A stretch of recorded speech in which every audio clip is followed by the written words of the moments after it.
I'm Dan from HValley Tools, and today we're talking about edge profiles on plywood, something to use for your cabinetry.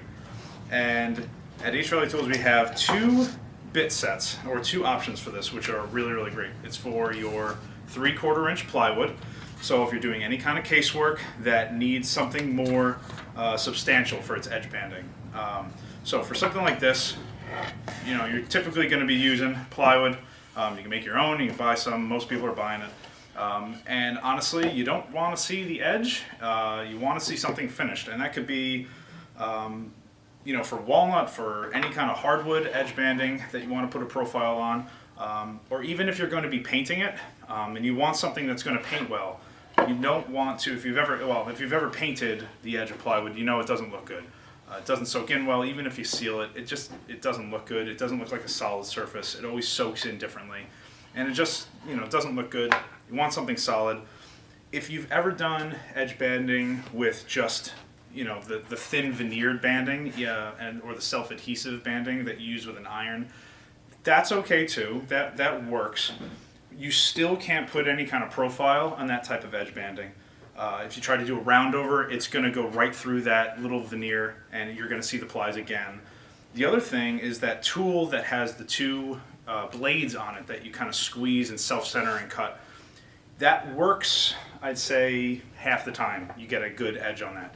The other time, the edge banding in that thin band changes direction with the grain, and sometimes you get tear out in there where you're sanding and it still doesn't look sharp. So that's why people choose the solid wood edge banding.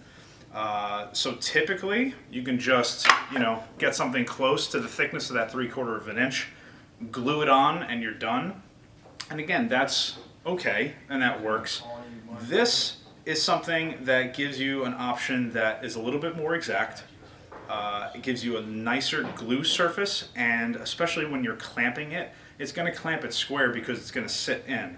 So what I mean by that are the two options. So the first one is this 90-degree V-groove edge profile. So you can see that there are two bits. So you have the tongue and groove here, where this one is going to carve out the hardwood, and this one is going to carve into the plywood, and they kind of mate right at the tip.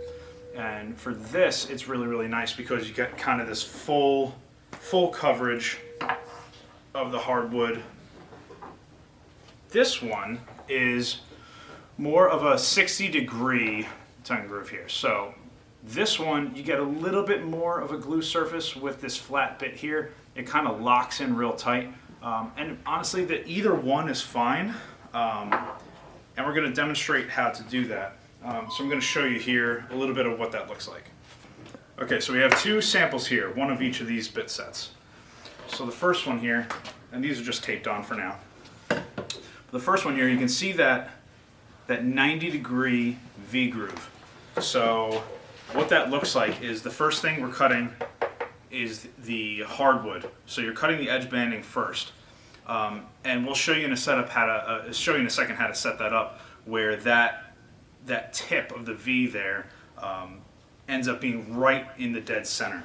And this, you know, for this type of application, you don't want to cut the hardwood edge banding to be exactly 3/4 inch, because your plywood is going to vary. Your plywood might be a little thinner, might be a little thicker. So what you want to do is give yourself a 32nd of an inch in thickness above what you think your plywood is, and then from there you can use a flush trim bit. You can use a handheld plane. You can use a card scraper. You can sand it. Sanding is definitely the easiest way if you have a sander with a hard pad, so you're not going to round over that edge. But any method will really work. You just want to make sure that the edge banding is a little bit thicker than the plywood itself. But we're going to cut the profile in that edge banding, and we'll show you again how to set that up. And then we'll use that edge banding as kind of a setup block for the next bit when it's in the router. So you raise that up until those match, and then you're good to go. So that's the first one with the 90-degree V groove. The second one is the 60-degree mortise and tenon, tongue and groove. Now you can see this one isn't taped in because it slides into the groove there and kind of holds itself. which is really nice, especially if you're doing long panels and you don't want to go clamping every single piece as you're working down the long piece. This kind of slides in there nice. So you can see that that has a face here for more glue surface, but also it kind of clicks right in there. So this is also a really great option, especially for the longer pieces. And honestly, it's dealer's choice which one you like. They both work. They both give you good glue surface area. And the nice part is when you cut your edge banding, you can cut it 3/4 of an inch wide. You can cut it even longer than that. It depends on your application. But now you can put a full profile on there. So if it was something decorative, where you really wanted to hide the ply, but also kind of draw someone's eye to the edge itself as a profile, you can use any bit here, and you have enough material there where you're not going to cut through and see the plywood again, which is really kind of the whole idea. So let's get into setting up one of these bits, and we'll show you how to do that.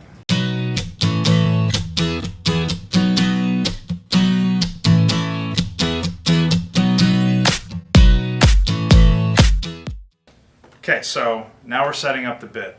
So the best thing to do for this is to raise the bit until both of those cutter heads are touching the wood at the same time.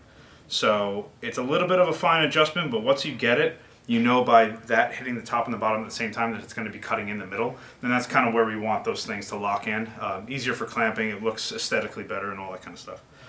So, fence-wise, we want to make it sure, and you're looking down, you kind of crouch down and look down the line this way until you see the widest part of that cutter kind of in line with this fence, and you know that that's going to pretty much be cutting right along the middle here, and give you what you need. So we'll make a cut and see how it looks.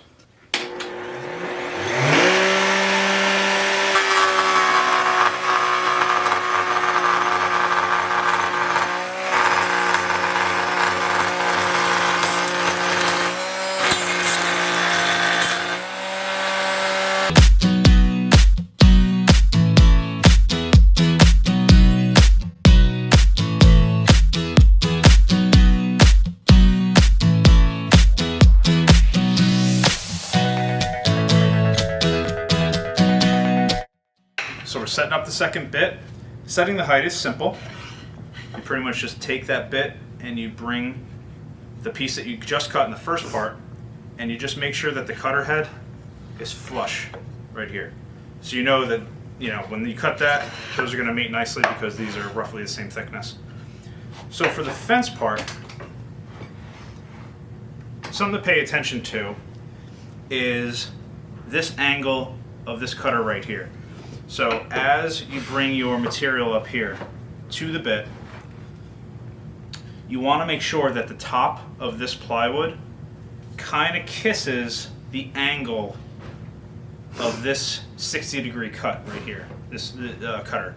So that way, when you're shaving material and you're moving it along the fence, that the plywood remains in contact in the outfeed side of this bit.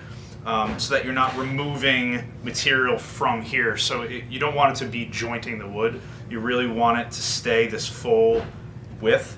So when we make a cutter, you want it to remain through the cutter head and then still be flush on the other side. So as long as that diagonal cut is not removing any material here, you're in good shape. So again, same thing, kind of get down there, determine where that is, and then lock it in, you should be good. So we'll do that and we'll see where we are.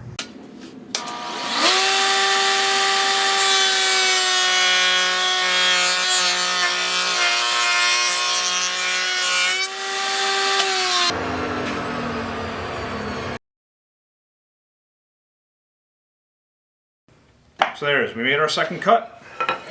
We'll take this over. It slides right in, which is great. We have a little bit of thickness up here, which we said we're going to sand down or plane down. And obviously your edge banding wouldn't be this thick, just for demo purposes. But if this is 3/4 of an inch thick or an inch thick or whatever, you can now rip this on the table saw to whatever length you want. I would suggest doing that because if you have a wide board for your edge banding, you cut your profile and then set the table saw for a certain thickness and then cut that edge banding off. You have more material. I wouldn't do this with 3/4 inch material and then put that over this router bit, you are hogging out a decent amount of material that could start to get dangerous. Even with push blocks, it's a little too close for comfort for me. I would like to have a wider board, cut a profile out, rip it on the table saw, and now you have a nice fresh edge, and you just keep doing that until it's thin enough where you can still get some meat on this with a push block and still feel safe with it. I just wouldn't go too thin. But there you have it. Then we would take this, sand it flush, hand plane, whatever you want to do, or a flush trim bit. Now they do have, we do sell these bit sets with a flush trim bit as well, as kind of that third final step to really make it flush. But again, you can use any method you want. So both of these, the 60 degree and the 90 degree edge banding bits, are available at HValleytools.com or in store.